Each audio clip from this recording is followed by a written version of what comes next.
Hello and welcome to ProtoMet's First Impression, the show where I talk about my thoughts about the first episode of any new tokusatsu show. And today I'm going to be talking about the first episode of Ultraman Z, or Z, or Z, however you want to pronounce it. I'm going to pronounce it Z because that's what the show says it is, based on what I've listened to, my ears. So, if you're not aware, this first episode is actually currently available on YouTube through Subaraya Productions' official YouTube channel with English subtitles. So if you want to check this out, you can do that right now, completely free of charge. No wait. In fact, I actually watched this the day after it had originally premiered, which was on a Friday evening. So it's been a little while since I've watched the first episode, but I watched it earlier today, not last night. And I guess I gotta talk about the plot.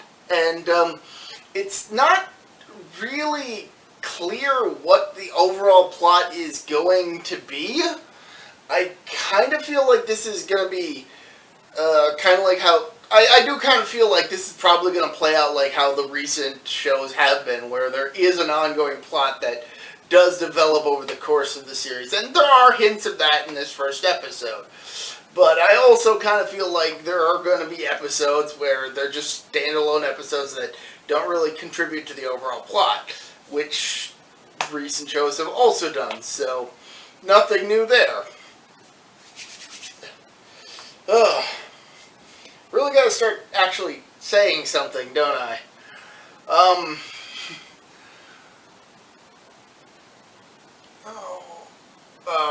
First things first, the fact that that Sevenger shows up pretty much right away in this episode, that's awesome. For anyone who doesn't know, Sevenger was a capsule monster who was introduced in Ultraman Leo as kind of a complement to Ultra 7's 3 capsule monsters.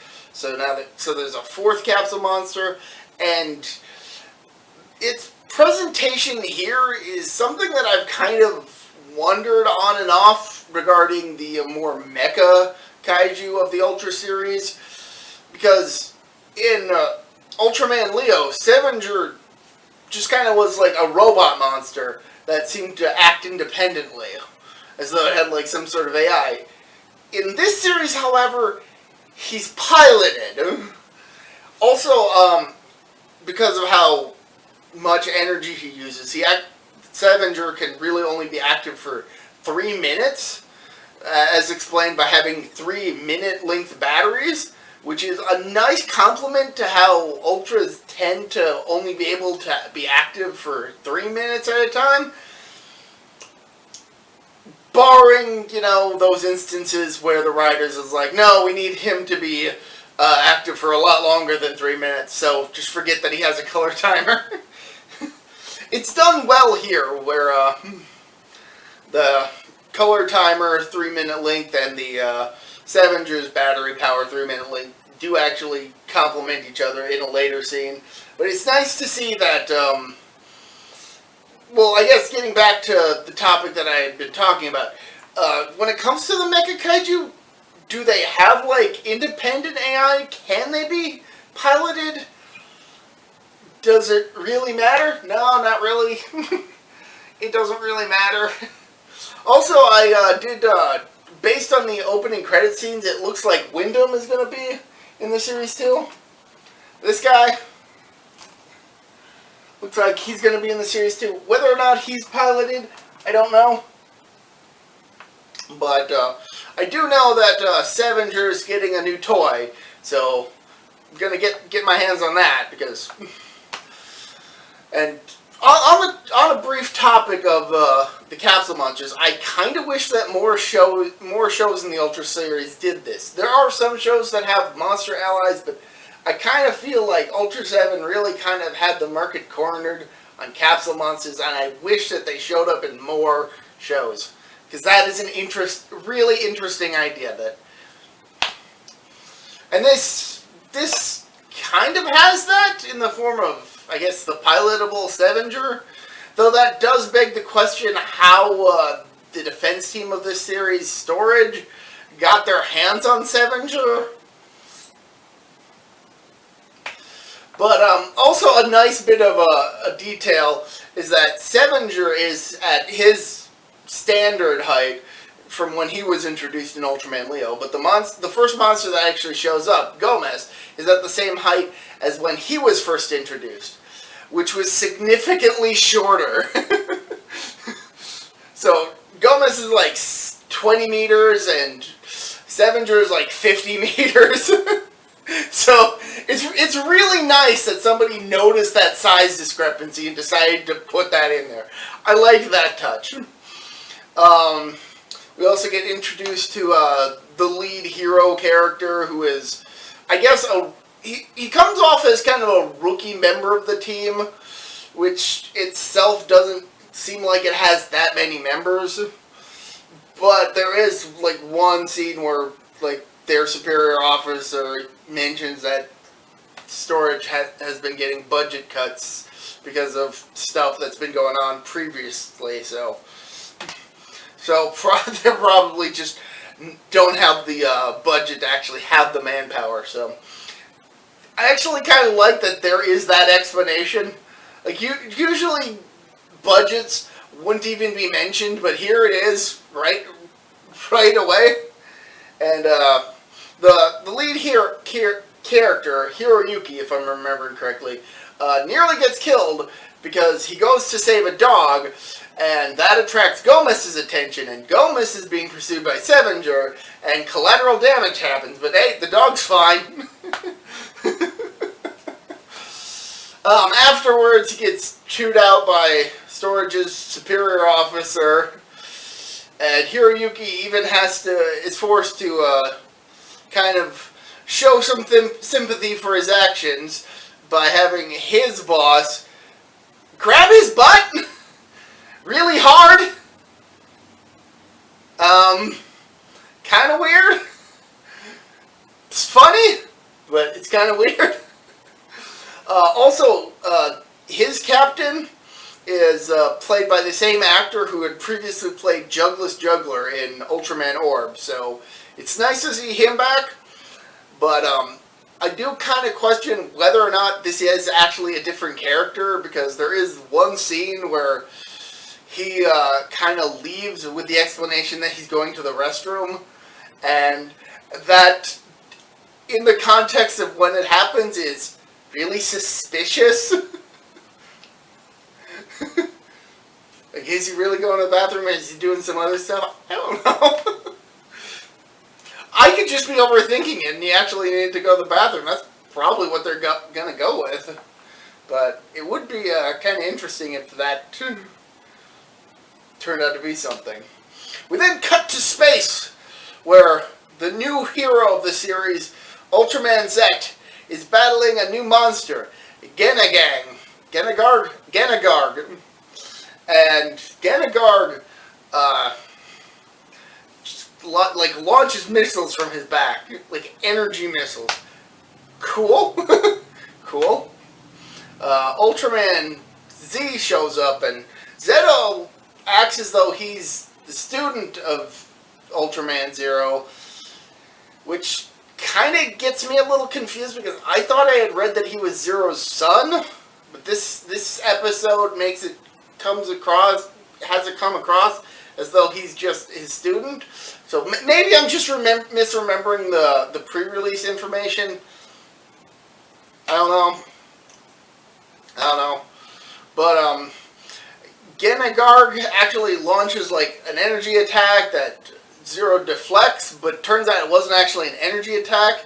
It was actually a bolt-on from the original Ultraman, which sucks Zero in. But before he does, he tosses this show's collectible toys to Zet and has him tell him, "Protect the Earth." So ultimately, Genagarg and Ultraman Z crash land on Earth, and their battle continues. Hiroyuki pilots Sevenger to fight alongside Zeto after realizing that the giant humanoid, isn't the bad guy in this situation. And also, before Zero gets sucked in, he also mentions that Gengarg had, I guess, consumed all of the medals that are this show's collectible. And yeah. I'm glad that they called it a medal because it looks like a medal. And Zeto and Sevenger, piloted by Hiroyuki, have to save an elementary school that's actually the shelter for all the evacuees from being attacked by Gengarg, and that actually drains their power. And this is of course the moment when Zeto propositions Hiroyuki to fuse, because he knows that their current situation isn't the most ideal, but if he has a host, he can keep on fighting. And I do really like that we actually get a scene in which the main human character doesn't have a clue what he's doing, and he's actually taught step by step what to do by his Ultra persona in this. So that's a really nice touch, as opposed to, like, say, Ultraman Rube, where they just automatically knew what they were doing the first time around. I like the fact that this Hiroyuki had no clue what he was doing, and had to be told exactly what he needed to do. That was a nice touch. I loved that. Thought that was really funny and very well done and very believable. Ultimately, Hiroyuki and Zeto fuse. They defeat Gengarg, and that causes all the medals to go flying, which get picked up by either Hiroyuki or the female character that kind of the Asuna from Ultraman X level character. That kind of character. Not to be derogatory, but it's that kind of character. Like, you can kind of tell that there's going to be some relationship between the lead hero and her. That's almost a given. You can tell just by looking. If that doesn't be the case, that I would be surprised and would find that to be pleasant. Reina from Ultraman Tiga, that kind of character, for anyone who's more familiar with that. But we also get a third person who picks up some of the medals, and we don't actually see who it is. Initially, I thought that it was the human villain Tab character that had showed up in the opening credit sequence, but as it turns out, that character didn't quite exist yet, because in the end scene of the episode, we actually see a bunch of people who are transporting the remains of the dead Gengarg to, like, I guess an underground storage facility or something, which, for once, we actually see, like, some of the cleanup from one of these giant monster fights. It does pop up every so often, but usually when it does, it results in the monster that's being cleaned up resurrecting as, like, a zombie or something. But no, this one, well, kind of happens here, because one of the people transporting the pieces accidentally stumbles and spills the contents of his barrel, which come alive and possess him.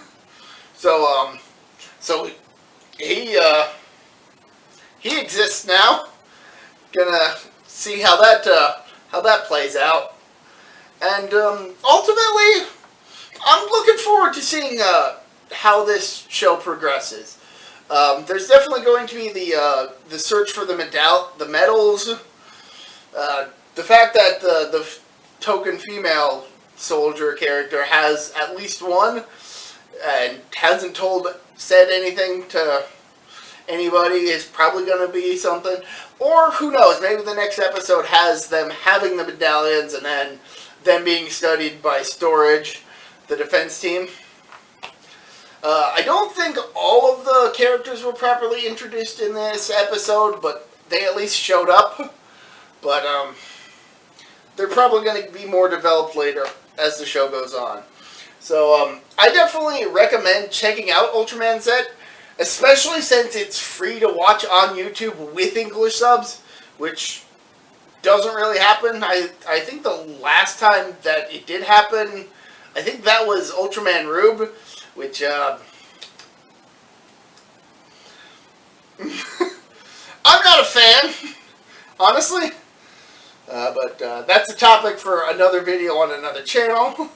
But I'm looking forward to seeing how things progress, and I think the using 3 medals to have Ultraman Z change his forms, which I forgot to mention for whatever reason. I think that's interesting, except that it has already been done a couple times in both Ultraman Orb and Ultraman G, although they were only using 2 of those medals to change form.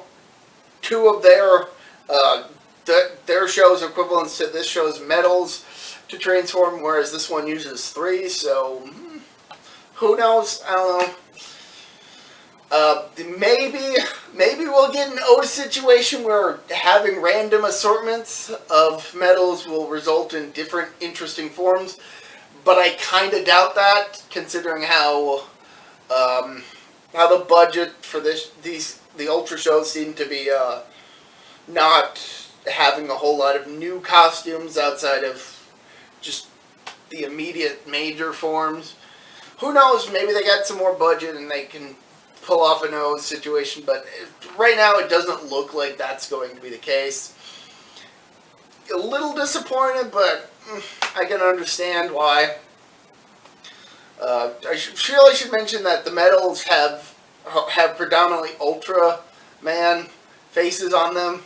Those, I guess some of them have monster faces on them, because of course they do.